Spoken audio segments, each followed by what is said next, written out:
નમસ્કાર વાલા વિદ્યાર્થી મિત્રો, કેપી કોચિંગમાં આપ સૌનું હાર્દિક સ્વાગત છે। વિદ્યાર્થી મિત્રો, આપણે જોઈ રહ્યા છીએ ધોરણ 5 વિષય પર્યાવરણ આસપાસ, તેનો પાઠ 13 પહાડી રહેઠાણ। આગળના વિડીયોમાં આપણે પ્રશ્નો 1 થી 10નું સોલ્યુશન જોયું હતું।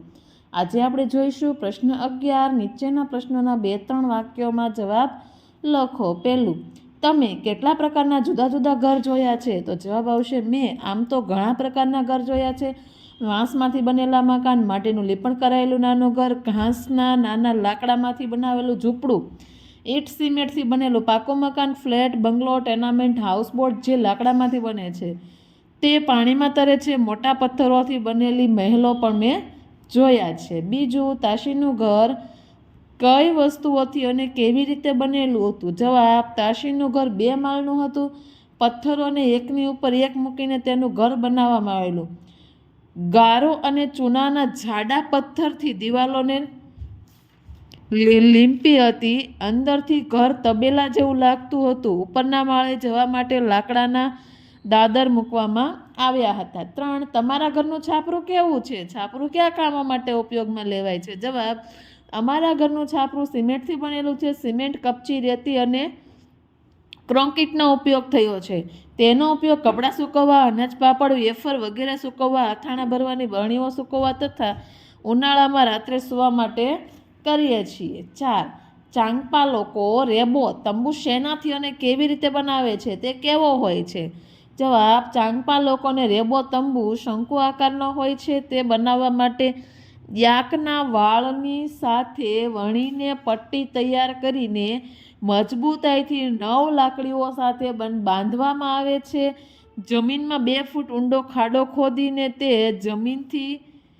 જમીનમાંથી તૈયાર કરે છે। 5, શું ઘેટાં અને બકરાઓને તેમની પોતાની રૂંવાટીની જરૂર પડે છે? કઈ રીતે? હા, ઘેટાં અને બકરાઓને ઠંડી તથા તીવ્ર ગરમીથી રક્ષણ માટે રૂંવાટીની જરૂર પડે છે। ઠંડીમાં આ રૂંવાટી તેમના માટે કુદરતી સ્વેટરનું કામ કરે છે। ગરમીમાં આ રૂંવાટીના કારણે તડકામાં ફરવા છતાં તેમને ચામડી દાઝતી નથી। 6, ચાંગથાંગમાં તાપમાન 0 સેલ્સિયસ કરતાં પણ નીચું રહે છે। ટીવીમાં આવતા સમાચારોમાં ભારતના શહેરો અથવા બહારના દેશો જ્યાં તાપમાન 0 સેલ્સિયસ કરતાં નીચું જતું હોય છે તે શોધીને લખો। તમે કયા મહિનામાં સ્થળે જવાની ઈચ્છા રાખો છો તે જણાવો। જવાબ, ટીવીમાં આવતા સમાચારો ભારતના શિમલા, મનાલી, શ્રીનગર, લદ્દાખ, જમ્મુ કાશ્મીર, લેહ, રોહતાંગ અને રાજસ્થાનમાં માઉન્ટ આબુ જેવા સ્થળોએ તાપમાન 0 સેલ્સિયસથી નીચે જતું હોવાનું સાંભળ્યું છે। ભારત સિવાયના દેશોમાં સ્વિટ્ઝરલેન્ડ, ઓસ્ટ્રેલિયા, નોર્વે તથા ઉત્તરીય અને દક્ષિણ ધ્રુવીય પ્રદેશોમાં હોય છે। 7, હાઉસબોટ કેવી હોય છે? જવાબ, હાઉસબોટ એ પાણીમાં તરતી એક મોટી હોડી હોય છે। તેની અંદર ઓરડાઓ હોય છે જેમાં હોટલની જેવી ઘણી સુવિધાઓ હોય છે। હાઉસબોટ 80 ફૂટ લાંબી અને 8-9 ફૂટ પહોળી હોય છે। તેની છત ઉપર સુંદર કોતરણી કરેલી હોય છે। 8, કાશ્મીરના ગામડાઓમાં ઘર કેવા હોય છે? જવાબ, કાશ્મીરના ગામડાઓમાં કાપેલા પથ્થરો એકબીજા પર ગોઠવી તેના પર કાદવ લગાવીને તે ઘર બનાવાય છે। તેમાં તેના લાકડાનો ઉપયોગ પણ થાય છે। ઘરના છાપરા ઢાળવાળા હોય છે। 9, તમે જ્યાં રહો છો ત્યાં જુદા જુદા પ્રકારના ઘર છે? તો જો હા તો તેના કારણો। હા, અમે જ્યાં રહીએ છીએ ત્યાં જુદા જુદા પ્રકારના ઘર છે, જેમ કે ફ્લેટ, ટેનામેન્ટ, બંગલો વગેરે। આ મકાનને લોકો પોતાની આર્થિક પરિસ્થિતિ અને સગવડને ધ્યાનમાં રાખીને બનાવે છે। થોડે દૂર ઝૂંપડપટ્ટીવાસીઓ પણ છે, તેઓ ખૂબ જ ગરીબ હોય। તમારા પોતાના ઘર વિશે જણાવો, શું તેમાં કશું ખાસ છે? જવાબ, અમારું ઘર 2 માળનું છે। તે પાકી ઈંટ, સિમેન્ટ, રેતી, કપચી અને લોખંડથી બનેલું છે। અમારા ઘરની ખાસિયત એ છે કે તેની ગેલેરી પ્રાચીન સમયના ઝરોખા જેવી બનાવી છે, જેનાથી સુંદર લાગે છે। તે લાકડામાં નકશીકામ કરી બનાવેલી છે। 11, ગૌરવ જાનીએ પોતાની યાત્રા માટે શું શું સામાન લીધો? તેને કેવી રીતે સાથે લઈ ગયા? જવાબ, ગૌરવ જાનીએ પોતાની યાત્રા માટે તંબુ પાથરવા માટે પ્લાસ્ટિકની શેતરંજી, સૂવાનો બિસ્તરો, ગરમ કપડાં અને લાંબો સમય ખરાબ ન થાય તેવી ખાવાની વસ્તુઓ, કેમેરો, પેટ્રોલ ભરવાના કેન વગેરે સામાન લીધો। આ સામાનને તેઓ પોતાની મોટરસાયકલ લોનાર પર લઈ ગયા।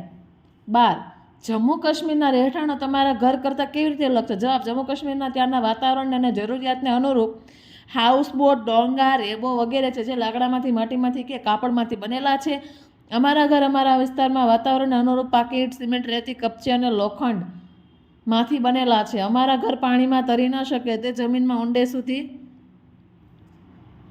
ઊંડે પાયો નાખીને બનાવાય છે. પ્રશ્ન 12 નીચેના પ્રશ્નના મુદ્દાસર જવાબ લખો. પહેલું, જુદા જુદા પ્રાણીઓ તમારા જીવન સાથે કેવી રીતે સંકળાયેલા છે? 5 ઉદાહરણ આપો. જો જવાબ અહીં લખેલો છે, તમારે વ્યવસ્થિત સારા અક્ષરે તમારી બુકમાં લખવાનો છે.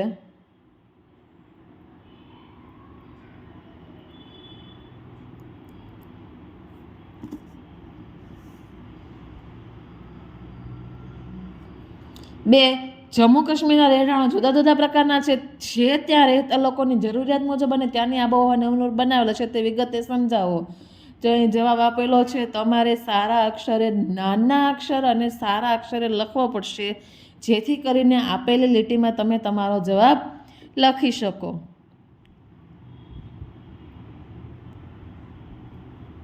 3, કલમ 370 દૂર થતાં જમ્મુ કાશ્મીર અને લદ્દાખમાં કેવા પરિવર્તનો આવ્યા? જો અહીં જવાબ આપેલો છે, આને પણ તમારે નાના અક્ષરે વ્યવસ્થિત રીતે લખવાનો છે. લદ્દાખમાં આવેલા પરિવર્તનો વિશે છે.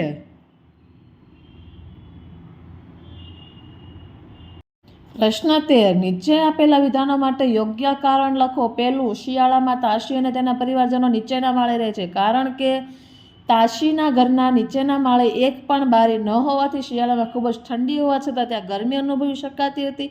આથી ઠંડીથી બચવા માટે તાશીને તેના પરિવારજનો નીચેના માળે રહે છે. બીજું, ચાંગથાંગ મેદાન પરથી પસાર થતી વખતે ગૌરવજાનીને શ્વાસ લેવાની તકલીફ થઈ નબળાઈ પણ લાગવા માંડી, કારણ કે ચાંગથાંગ મેદાન દરિયાની સપાટીથી 5000 મીટરની ઊંચાઈ હતું. વધુ ઊંચાઈ પર હવા પાતળી બનતા તેમાં ઓક્સિજનનું પ્રમાણ ઓછું થઈ જાય છે, તેથી વધુ ઓક્સિજન મેળવવા ફેફસા પ્રયત્ન કરે છે. આથી ચાંગથાંગના મેદાન પરથી પસાર થતી વખતે ગૌરવજાનીને શ્વાસ લેવામાં તકલીફ થઈ. 3, આ જગ્યા એટલી ઊંચાઈ પર છે કે સામાન્ય રીતે ત્યાં શ્વાસ લેવો મુશ્કેલ છે.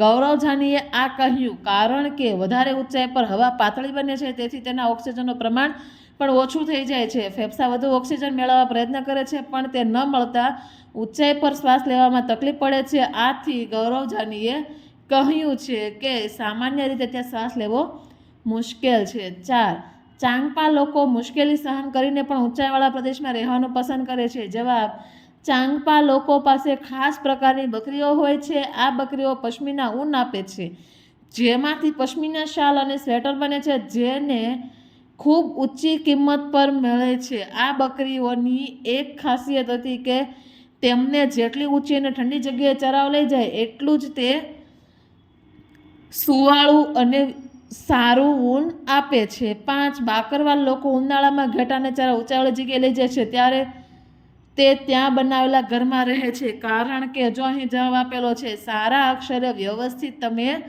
લખી નાખો તમારી સ્વાપોથીમાં.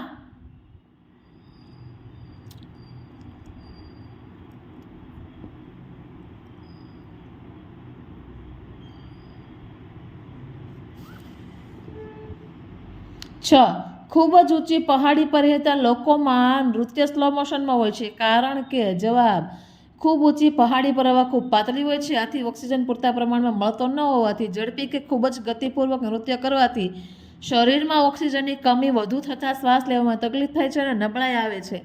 આથી પહાડી વાતાવરણને અનુરૂપ થઈને લોકો ત્યાંનું નૃત્ય સ્લો મોશનમાં કરે છે. પ્રશ્ન 14 ટૂંક નોંધ લખો. પહેલું, પશ્મિના શાલ. તો જવાબ, ચાંગપા લોકો જે પહાડી બકરી પાળે છે તે પશ્મિના ઊન આપે છે. આ બકરાઓ જેટલી વધુ ઊંચાઈ અને ઠંડીવાળી જગ્યા પર ચરે છે એટલું જ વધારે માત્રામાં અને સુવાળું ઊન આપે છે. હાથ વણાટથી બનતી પશ્મિના શાલ ખૂબ મોંઘી હોય છે. બીજું, ચાંગથાંગ મેદાન. જો નાના અક્ષર અને વ્યવસ્થિત લખશો તો જ તમારે તમારો જવાબ સમાઈ રહેશે. આ રીતે વ્યવસ્થિત તમે તમારી સ્વાપોથીમાં લખી નાખો. ચાલો.